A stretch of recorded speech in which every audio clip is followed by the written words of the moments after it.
Hello everyone, ICT trainer YouTube चॅनलमध्ये तुम्हा सर्वांचं खूप स्वागत आहे.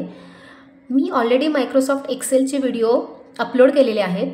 तर आज आपण पाहणार आहोत की या बेसिक टेबलमध्ये तुम्हाला जर एखादा नवीन कॉलम ॲड करायचा असेल किंवा एखादी नवीन रो ॲड करायची असेल तर आपण कशा पद्धतीने करू शकतो.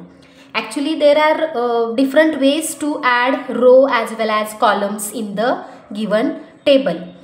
तुम्ही एकतर राईट क्लिक, सपोज डी आणि सीच्या मध्ये तुम्हाला एखादा कॉलम ॲड करायचा आहे तर तुम्ही तिथे राईट क्लिक करा आणि ही एक जी लिस्ट येईल त्याच्यामधून तुम्ही इन्सर्ट ऑप्शन सिलेक्ट करा.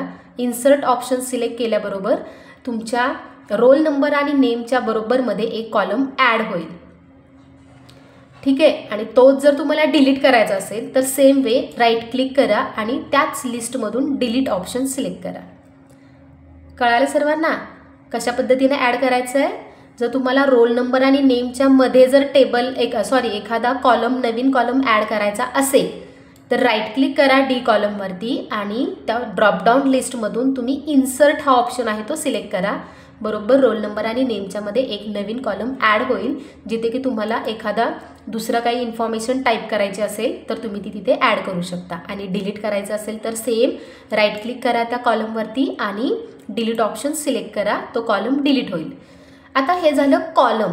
आता तेच जर तुम्हाला रोल नंबर आणि या 101च्या मध्ये एखादी नवीन रो ॲड करायची असेल तर एकतर तुम्ही 3 नंबरच्या रोवरती राईट क्लिक करा, तिथे तुम्हाला इन्सर्ट ऑप्शन दिसेल. सेम कॉलमप्रमाणेच इन्सर्ट ऑप्शन सिलेक्ट केल्याबरोबर रोल नंबरच्या आणि हा ॲक्च्युअल 101च्या मध्ये ही नवीन रो ॲड होईल.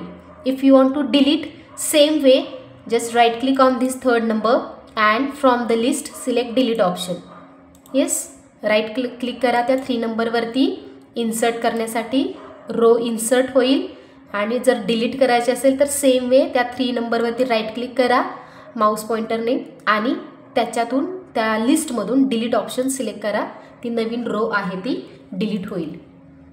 अशा पद्धतीने आपण या टेबलमध्ये एखादा नवीन कॉलम आणि एखादी नवीन रो ॲड करू शकतो. ठीक आहे.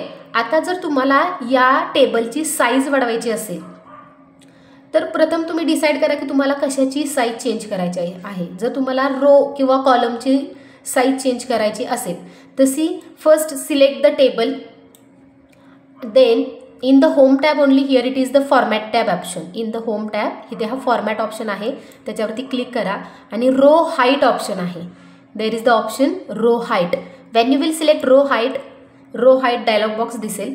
त्याच्यामध्ये रोची तुम्हाला किती हाईट ठेवायची आहे ती तुम्ही सिलेक्ट करा. सपोज मी ठेवते 20 आणि ओके. हे बघा रोची साईज कमी झालेली आहे आणि तीच रोची साईज तुम्हाला वाढवायची असेल तर सेम वे होम टॅबमध्ये इथे हा फॉर्मॅट ऑप्शन आहे. फॉर्मॅट सेल्स ग्रुपमध्ये हा फॉर्मॅट ऑप्शन आहे. इथे तुम्ही क्लिक करा आणि रो हाईट ऑप्शन सिलेक्ट करा. आता 20च्या ऐवजी जर तुम्ही तिथे 40 select OK. see the row height will get change. रोची साईज वाढेल. Same way if you want to increase width of the column, या कॉलमची विड्थ तुम्हाला वाढवायची आहे तर same way in the home tab here in the cells group format option is there. Select this format option and see here in the list column width.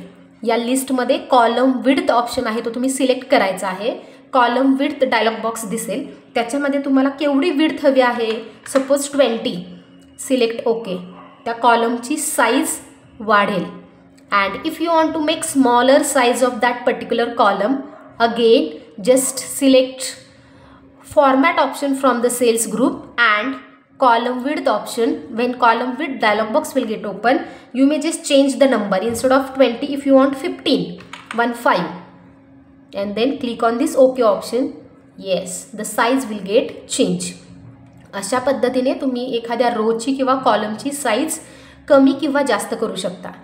जर तुम्हाला ती size अजून वेगळ्या पद्धतीने की तुम्हाला C कॉलम आहे इथे क्लिक करा आणि हे बघा हा माऊस पॉइंटर माझा कसा आहे 2 headed arrow for left side and right side. ज्यावेळेला असा माऊस पॉइंटर कन्वर्ट होतो त्यावेळेला लेफ्ट माऊस बटन होल्ड करा आणि just drag your mouse pointer right side और left side. That column size will get change by dragging mouse pointer. but your mouse pointer should be in two arrow, left arrow and left arrow, then only column size will get changed. And if you will put your cursor in the 3rd number or 4th number and just put your mouse pointer on the border of that particular row heading, when your mouse pointer become in up arrow and down arrow. In the case of row, your mouse pointer should be up arrow and down arrow. Then drag your mouse pointer up or down.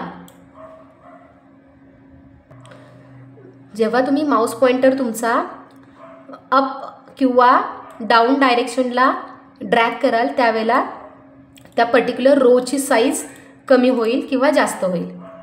ही एक second वे आहे की तुम्ही कशा पद्धतीने एखादी रोची size तुम्ही वाढवू शकता.